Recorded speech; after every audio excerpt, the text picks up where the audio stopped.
আসসালামু আলাইকুম। আজকে ভুট্টার আবাদ সম্পর্কে একটা গুরুত্বপূর্ণ তথ্য দিতে যাচ্ছি।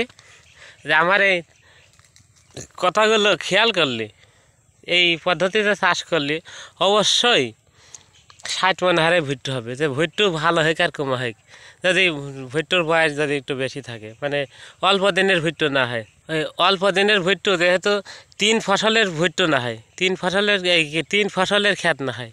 যেমন সিনজেন্টার কোনো ধান বা ভুট্টো চাষ করলে বছরে 3টি আবাদ ভালোভাবে নেওয়া যায়।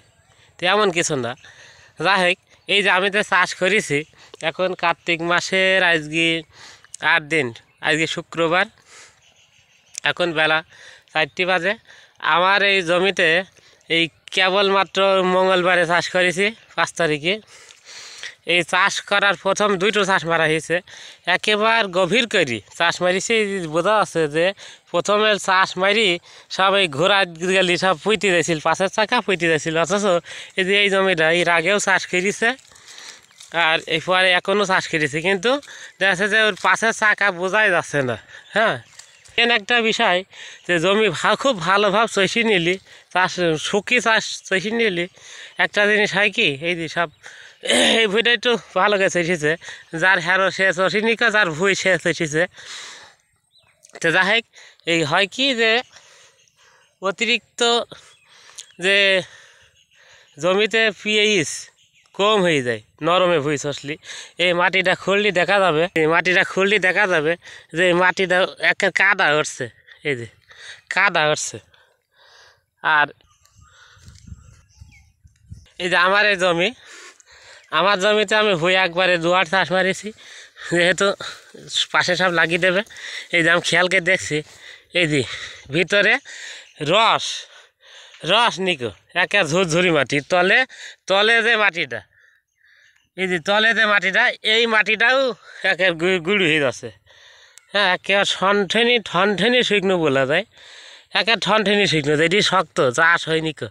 এই যে এই যে নরম ওঠে, এখানে ওর পার্থক্য। এখানে ঝুরঝুরি হচ্ছে, এই মাটিটার পিএইচ অবশ্যই 7, যার কারণে এই জমিতে একটু গোবরের সার যায়, যে পরিমাণ মানুষ ডিএপি, ইউরিয়া, ফসফেট, পটাশ যে যাই বোরন দিক, এই ভালোভাবে যদি অতিরিক্ত রস শুকানির কারণে একটা জিনিস খেয়াল করতে হবে, যে ভুট্টোটা লাগাতে হবে অবশ্য 12 ঘন্টা শুকি, রাত্রি ভেজাতে হবে, সকালে লাগাইনি শুরু করতে হয়।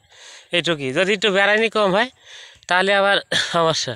তার জন্য অতিরিক্ত শুকানির পরে কি ভুট্টোর জমিতে পিএইচের পরিমাণ ভালো থাকলে এই ভুট্টোটা একবারে দমদমে বাইতে যায়। এমন বাদে যে 60 মণ হারে ভুট্টো হবে, গাছ মোটা, জীবনে মনে হয় যে ভুট্টো আর কমবেই না, এমন একটা অবস্থা, জোর কমবেই না। হ্যাঁ, আর এই পাশের ভুঁই সব নরমে ভুঁই চষিছে, এর প্রমাণ দেখাচ্ছে। এই যে এখানে দেখায়, এই জমিতে এই যে বেশি তো চষিনি, আর এই মাটিতে এই যে এখানে দেখালাম, এই যে এই মাটিটা আছে পানি, মানে কাদা উঠছে। এই কাদার কারণে মাটির পিএইচ কম, এই মাটিতে ভুট্টো লাগালে জোরই করবে না, অবশ্য সেচ দেবে 40-45 বয়সে, তারপরে যাই এই ভুট্টোই জোর করবে। আপনি যেভাবেই সার দেবেন, মানে বাজার দর পাশাপাশি জমিতে যেভাবেই সার দেবেন সেইভাবেই দেবেন, দেখবেন যে এই ভুট্টোতে অবশ্যই 10 মণ হারে ফলন বৃদ্ধি পেয়েছে। হ্যাঁ, এই জিনিসটাই ফলো করতে হবে। আর ভুট্টাতে খুব একটা রোগবালা নেই। আমার এই জমিটা 8 কাঠা জমি, এই পাশে 3টি শিশু গাছ আছে। আর এই 8 কাঠা জমিতে অবশ্য ফলন প্রতিবারই ভালো হয়। বিশেষ করে এই ভুঁইতে 2 টলি গোবরের সার দেওয়া হবে, 2 টলি গোবরের সারে। এখন রাস্তা প্রচুর পরিমাণে খারাপ, রাস্তায় যে সকালে কাজ করা হইলো, এই রাস্তায় মাটি পাশের থেকে কাটিয়ে ভরাট করা হইলো। এই যে জমি পুরা রাস্তা সকালে 2 ঘন্টা খাটা হয়েছে, বেশ কয়েকজন মিলি। ইনশাল্লাহ আমরা রকেট 55 ভুট্টো লাগানোর পরিকল্পনা করছি। বালাজি ভুট্টো ভালো ফলন হয়, রকেট 55 ভালো, সেই সাথে পায়োনিয়ার একটা ভুট্টো আছে, ওই ভুট্টোটা ফলন বেশি। পায়োনিয়ার ভুট্টোটা আগড়ি লাগালেই ভালো হয়। সেই সাথে আর একটা ভুট্টো আছে বাম্পার।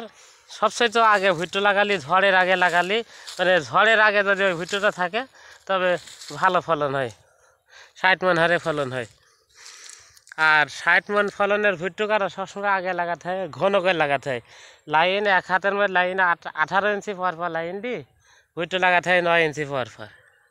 আর আপনার ভুট্টা যত পাশে যাবে ধানের জমিতে, ওই ধানের জমিতে ভুট্টার লাইন হবে 24 ইঞ্চি আর 12 ইঞ্চি।